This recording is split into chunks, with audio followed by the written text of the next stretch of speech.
Joseph, I knew you in the United States. That's where we first met. I talked to you last week in Germany. Today you're in London. As I noted in my intro, you've worked across 30 countries. Which country do you think is closest to building those bridges? Which one's the most receptive? I think it's a very, very tough question. And in essence, when a person look at and the answer is probably nobody has done it in a perfect way.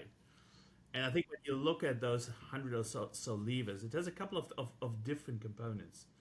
When you look at a country where I live at the moment in Australia, has done a tremendous job with a mandatory savings.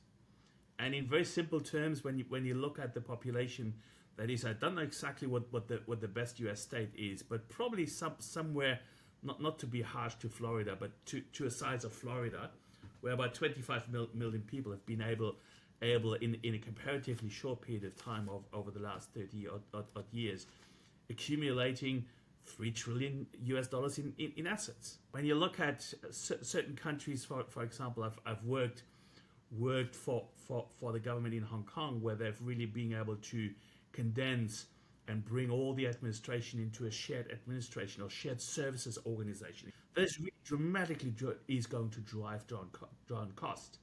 So that's been quite helpful. On the other hand, you see some of the Nordics, you see the Netherlands, who are always scoring quite high.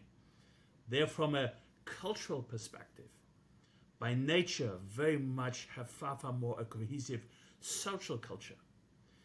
And to me, without sounding political, that very much depends on the country, the nation, what the population values most.